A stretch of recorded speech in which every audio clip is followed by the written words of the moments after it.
my people. I know you've missed me because I fucking missed you. So I've been away for a year. I don't know how long I've been away, but in that time I've been away, no, I just haven't been away fucking around. I've been away learning just a ton of stuff for you guys. So now I feel like I'm finally at a point in my life where I'm back again and I just actually care and I want to share it. So first thing I'll be doing is, of course, philosophy vlogs again. Those will never leave.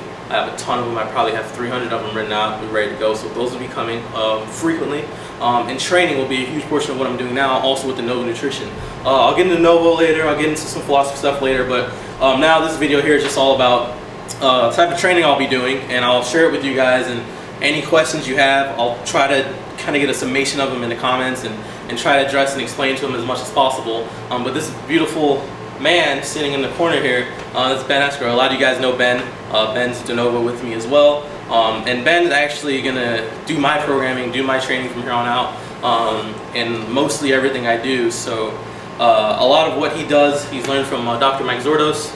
And so you'll see Zordos in a few of these videos, maybe in one I have in the next coming few weeks or so. So Ben, DUP is what he's gonna have me on my intro block. So Ben, do you kind of want to explain what exactly? You want me to come up? Yeah, the DUP is? The DUP, it's very important. It has nothing to do with education. Basically what you do is you just get this piece of paper and I'm going to stop on that already. So yeah, basically it's just a type of programming. It could constitute multiple different types. There is no one type of periodization or daily undulating periodization that applies to everybody. Essentially all you're doing, undulation just means you're waving throughout the week of intensities. Without going into the 1 hour presentation, essentially you set up specificity of what your outcome goal is. So basically you have undulation patterns with hypertrophy, which typically are lower intensity, and strength, which are higher intensity, again more specific to the goal of each lifter. And instead of training for one outcome for a whole block, which is called a mesocycle, you could train for multiple within a week. That's why it is more beneficial than typical linear periodization. You can train for multiple goals within one block, so you get to maximize both adaptations and keep them throughout, as opposed to doing one specific type of training for one block and then detraining that and then training something else for another block. So we'll stop there and we can get into more, I guess, in more videos, especially when we get Mike to. So this right here is essentially my day today, right? So let me turn this down. So I'm actually gonna deadlift first, right? Out of everything, because I'm supposed to do it. You're supposed to squat, bench, deadlift, but I'm deadlifting first because Ben's gonna be actually benching while I'm deadlifting, so I can't squat on the platform. So that's my day: 415, 3-5. That's my volume. Then you can see bench, same thing, 265, 3 sets of 9, a little higher. And then you see Tuesday again, 385, 3 sets of 9, and this is my squat. So this is basically what you look for, right? So you're looking for your tonnage number here, right? So this 10,000 there, that's 7,000 there, that's 6,000 there. So this is volume, right? So how do muscles grow, right? I'm sorry, I'm hot and sweaty. So how do muscles grow, essentially, right? It's volume. So why is classic bodybuilding so big on reps, right? Because you go in, you do a chest day, right? And then your chest takes all this load, and what's actually going on is that you're trying to do too much work in a day. So essentially what's happening is that you're not lifting as heavy as you should. But let's say you spread that out over some days, even 2 days, even 3 days, maybe 4 days. What you do is you measure your tonnage. So let's say I do the same amount of reps, but with this technique, what I can do is then get more weight on it, more tonnage over time. So what do you think naturally will grow that muscle, right? What makes thicker, bigger muscle? What ensures muscle growth? Doing it all in one day, doing 100 reps and only doing 100 pounds total of tonnage, I'm being arbitrary here, or doing 100 reps, splitting those 100 reps over 3 days and using 3 times the weight over those 3 days. So it's up to you to decide. Alright, people have been asking me about my training for years, so this is me training first time in years. So I'm gonna start with deadlifts, man. So I think my work sets for this day, they were 415, 3 sets of 5. I just deadlift twice a week here, so my total volume for my deadlifts this week would be a little over 10,000 pounds, 10,185 pounds. That'll be my tonnage for the week. So if you look at my warm-up here, what I do is I take it really fucking serious, right? So a lot of people warm up and they're mentally not there. So I get my everything in this position as if it's the heaviest weight. So if you look at my setup on the warm-up, and you look at my setup here, there will only be one difference in this lift. It'll be entirely the same. The only difference will be that the weight is just moving slower, right? Because what I'm doing is what Dr. Zordos calling do your job, right? So I get my feet in position, I get my head in position, I get my air, get my hands, put my hips in position. I put everything in position, I get the slack out, I get tight. So if everything's locked, that means what can I do, right? If nothing's gonna move, I'm not gonna scream, I'm not gonna yell, I'm not gonna go nuts. Only thing I can do is just fucking push that ground as hard as I can, right? So I lock in, I get everything in place, and I push, and that's all I can do, right? So if it's 135, it'll be really fast because I'm just pushing as hard as I can. If it's 415, what does it matter? I'm just pushing away for 5, right?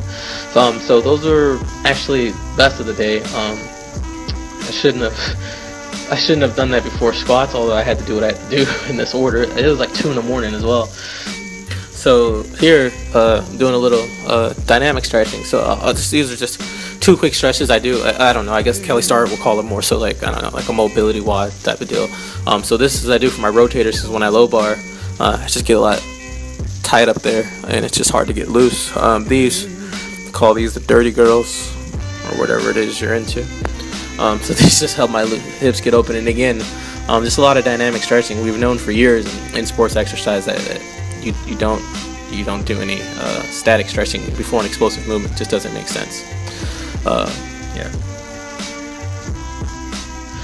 So this, again, another example, dude, my squat, I squat low bar. So I'm gonna get in a position. The good thing about an ER rack is that I can put it at my perfect rack height. So I'm gonna pop this up fairly easy. So what you wanna do in your squat is minimal work, easy.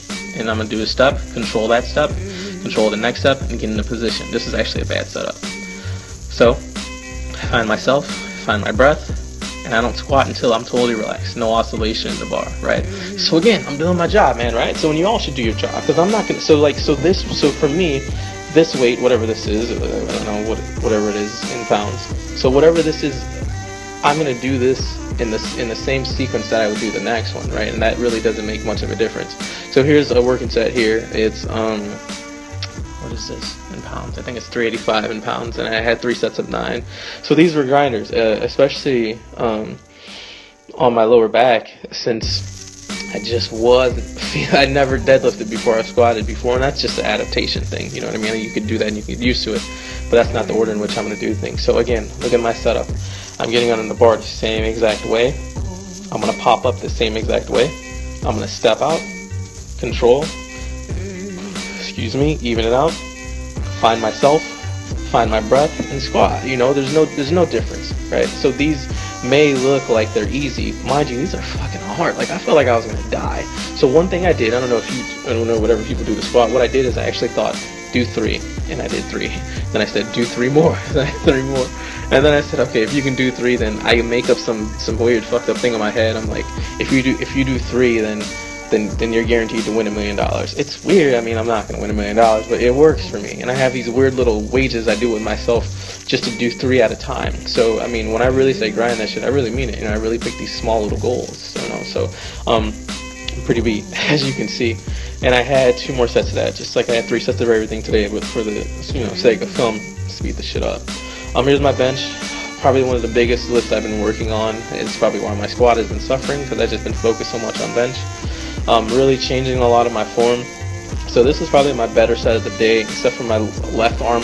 My position of my left arm was a little off. So as you see here, straight wrist, butt flat on the bench, heels on the ground, a nice arch in your back, and this is going below my what is that called? I forgot what it's called specifically, but it's right below my breastplate. And I just want to have an as efficient line as possible. So on this one, I recorded it from the side, right? So you can see how I kind of set it up. So I believe these got broken down and got really shitty towards the end, as that's just, kind of the name of the game. And I think I was like 2 or 3 in the morning. No, I'm making an excuse, but I was mentally, I was losing it, So I just have bad, no days is a perfect day, So my setup here, again, the same thing if I were warming up. So I'm making it as easy as possible. I'm popping it up. I'm getting in position, finding myself, finding my breath. And if you see what I'm looking at is you learned in school this, I'm trying to make a straight line, right? The most efficient path on anything is a straight line.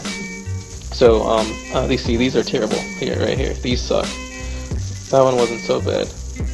And so what I'm doing is I'm actually benching in a diagonal line, and I'm wasting energy when I could be benching in a straight line. So I tried to improve, I tried to catch myself, but at this point I just want to do 9. So thanks for watching.